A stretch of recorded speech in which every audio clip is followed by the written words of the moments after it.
Serentetan kasus yang melibatkan perilaku personel militer di negeri ini mengingatkan kita bahwa masih ada pekerjaan rumah yang terbengkalai selama reformasi, khususnya di era pemerintahan Presiden Susilo Bambang Yudhoyono. Pekerjaan rumah tersebut adalah reformasi Undang-Undang Peradilan Militer. Urgensi melakukan reformasi Undang-Undang Peradilan Militer mengemuka setelah muncul sinyalmen bahwa kasus yang ditangani peradilan militer cenderung tidak jelas penyelesaiannya. Gejala ini juga yang membuat sebagian orang tidak yakin dengan efektivitas hukum dalam persidangan kasus penyerangan Mapolres Ogan Komering Ulu, Sumatera Selatan yang mulai digelar di Pengadilan Militer Palembang, Kamis siang. Agenda sidang perdana peradilan militer di Palembang ini adalah pembacaan dakwaan kepada 19 orang terdakwa prajurit Yon Arm 15 Kodam 2 Sriwijaya. Terdakwa umumnya dikenai pasal berlapis dari KUHP tentang kekerasan dan perusakan. Di luar 19 orang tadi, masih ada seorang perwira menengah, Komandan Yon Arm 15 yang menjadi tersangka dalam kasus tersebut. Namun untuk sementara, sang komandan akan disidangkan di Pengadilan Tinggi Militer Medan, Sumatera Utara. Terdakwanya 19 orang kan kita sidangkan ya. Satu orang itu Pak Men dilimpahkan ke di Medan dan kemungkinan akan disidangkan di Palembang.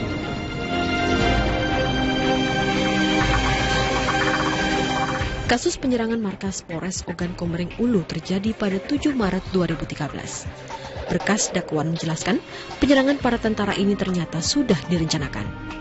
Prajurit Yon Arm tadinya akan mempertanyakan perkembangan kasus tewasnya rekan mereka prajurit Heru Octavianus yang diduga ditembak mati oleh Brigadir Wijaya personil Polres Ogo. Syahdan, peradilan terhadap Brigadir Wijaya juga akan digelar dalam waktu dekat. Demikian juga nanti untuk anggota kami, kita akan sidangkan aja mulai karena dari Kejaksaan Tinggi saya kirim berkas dakwaan ke Pengadilan Negeri, kemudian dia menentukan untuk persidangan akan ada tengah waktu antara penerimaan dakwaan oleh Pengadilan Negeri dengan bentuk persidangan itu minimal 3 hari. Sehingga kita sudah disediakan berhasilnya. Saud Usman mengaku percaya peradilan militer akan mampu menegakkan keadilan. Tapi kalangan pegiat hukum menyatakan Undang-Undang Peradilan Militer mengandung banyak kelemahan.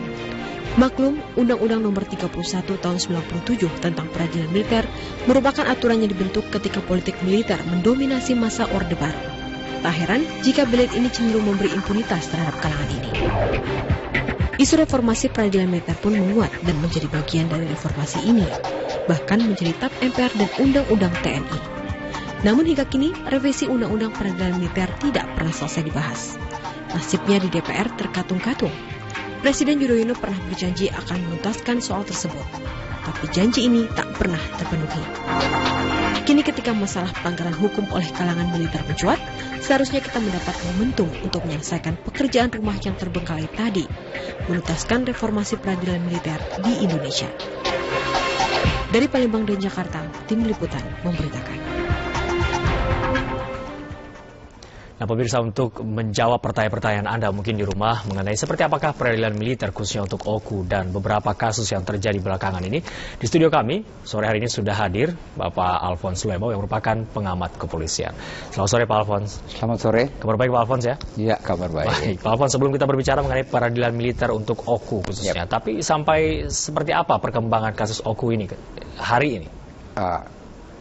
Perkembangan kasus OKU mengalami kemajuan pesat karena pasca penyerangan tersebut hari-hari ini kita sudah bisa lihat bahwa para pelaku dari unsur-unsur kesatuan tertentu sekarang mulai memasuki saat-saat persidangan, dan ini menurut saya sebuah bukti niat baik dari pemerintah untuk bagaimana negara ini sebagai negara hukum ditegakkan. Oke, label kejadian terburuk dalam sejarah mengenai penyerangan ini setuju Anda?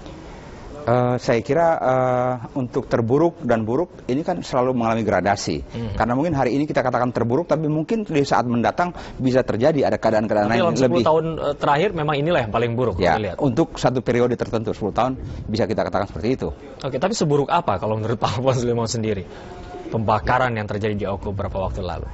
Sebenarnya pembakaran ini kan dipicu oleh rasa kesetiakawanan terhadap ada rekan dari angkatan yang kebetulan pada saat melakukan pelanggaran lalu lintas tanpa diketahui oleh oknum penegak hukum Polantas dalam hal ini melakukan penembakan.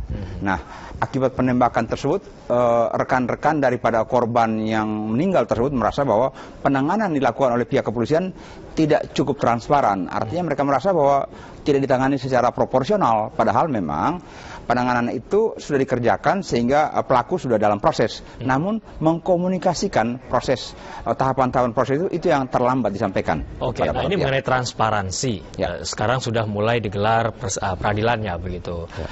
Ini mengenai kata-kata transparansi ini menarik sekali di sini, Pak Alfons. Setransparan apakah dan seadil apakah kira-kira peradilan militer saat ini dilakukan?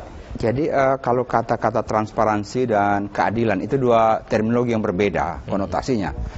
Maksud daripada transparansi dalam era demokratisasi itu yaitu setiap langkah, setiap tindakan daripada setiap unsur pemerintahan harus dapat dibaca, harus dapat dimengerti secara terukur oleh setiap warga masyarakat yang mempunyai hak-hak sebagai warga negara.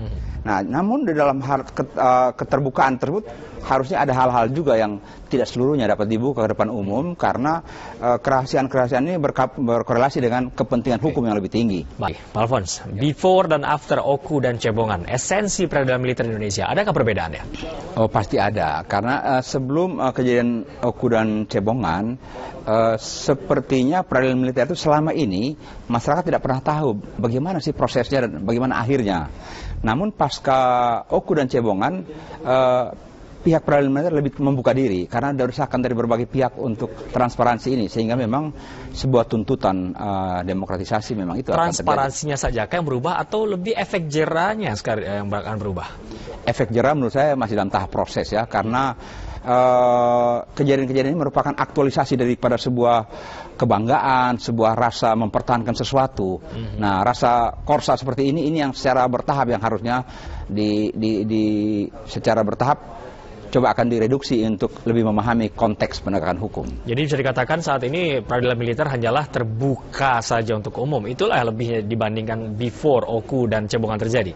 Itu sudah pasti karena pasca Oku dan Cebongan ini kan masyarakat setiap saat melihat dan melakukan berbagai masukan, kritikan dan sebagainya, sehingga mau atau tidak mau harus lebih memberikan kepuasan kepada masyarakat sampai di mana proses itu berjalan dan bagaimana hukum ditegakkan. Oke, tapi kita berbicara mengenai peradilan militer, Pak Alfons.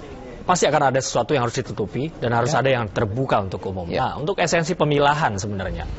Sebenarnya mengapa sampai peradilan ini harus tertutup? Karena ada hal-hal tertentu secara spesifik, kebanggaan-kebanggaan ataupun langkah-langkah militer yang tidak perlu umum harus tahu, karena belum tentu langkah-langkah itu apabila diketahui lebih menguntungkan dibanding mudaratnya. Oleh karena itu rasa keadilan dianggap hanya adil apabila keputusan para pimpinan di mahkamah militer itu sudah diputuskan. Maka itu diasumsikan bahwa itu akan mewakili rasa keadilan pada umumnya. Nah, kita berbicara reformasi. Perlukah RUU untuk peradilan militer? Saya kira karena peradilan militer sejak zaman revolusi, pasca revolusi, masih itu juga aturannya sudah sepatutnya mungkin sesuai dengan perkembangan zaman. Apa yang harus dirubah? Mungkin ketentuan-ketentuan, misalnya saja, apakah karena pelakunya seorang anggota militer maka dia harus masuk ke dalam ranah peradilan militer, ataukah karena sebuah perbuatan-perbuatan yang terjadi dalam keadaan perang itu saja masuk ke dalam ranah peradilan militer. Dengan demikian harus dibedakan. Kalau pelakunya walaupun anggota militer tapi masuk dalam ranah undang-undang hukum pidana umum pada umumnya, maka itu disidangkan. Inilah yang abu-abu selama ini. Yang abu-abu. Ini dalam dua kafling yang belum klop benar bagaimana baiknya mekanisme itu terjadi. Wah, nah ini akan menarik sekali di DPR. Kita tunggu saja ini ya. Mudah-mudahan akan tuntas sebelum 2014 ini. Kita berharap seperti itu. Pak Alfons, terima kasih loh sudah hadir di studio kami untuk sore hari ini. Sama-sama. Dan pemirsa, demikian perbincangan kami bersama Bapak Alfons Lemau yang merupakan pengamat kepolisian dan